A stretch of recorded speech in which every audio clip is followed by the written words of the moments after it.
សាស្ត្រស្រវាវិជារៀងរាល់ថ្ងៃចង់ឃើញអនាគតកូនខៃមកល្អប្រពៃនៃហត់ចិត្តកាយមិនខ្វល់ខ្វាយជួបនឹងបញ្ហានៅចាំបានទេធ្លាប់អោបធ្នមថែគាត់តែងច្រៀងបំពេឲ្យយើងគេងលក់សប្បាយបែកបាច់ថែរក្សាពីតូចរហូតធំដល់ក្តីតាគួរធ្វើអ្វីដើម្បីសងគុណលោកទាំងពីរគិតធ្វើយ៉ាងណាគ្មានអ្នកថាគ្មានអ្នកស្ដីមិត្តយុវវ័យពេលដែលបានស្ដាប់ចម្រៀងនេះមុននឹងប្រព្រឹត្តអ្វីអោនមើលបាត់ជើងយើងទាំងទ្វេតាគួរញាស់ញីចិត្តលោកទាំងពីរដែរឬទេអំរែកលឹស្មា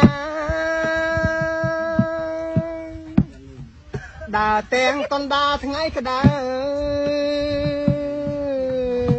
ខំប្រឹងស្វែងរកផ្លូវឲ្យកូនមានអនាគតអំរែកលឹស្មាចង់ឃើញចង់ក្រោយបំផុតចង់ឃើញអនាគតកូនដ៏វែងឆ្ងាយទើបដឹងការពិតថាជីវិតខ្ញុំយ៉ាងណាឲ្យអាភានកញ្ឆាយាមាបំផ្លាញបានចង់ដកខ្លួនចេញពីរណ្ដៅសាហាវសាមាន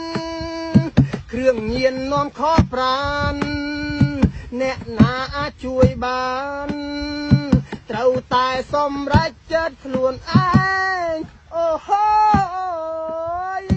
ត្រូវតែសម្រេចចិត្តខ្លួនឯងទោះប្រុសឬស្រី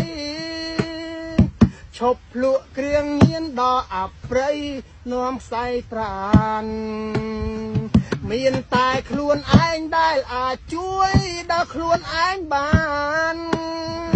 លៀនរស់សាតានទៅជីវិតសុខសាន្តរស់នៅក្នុងសង្គមថ្មី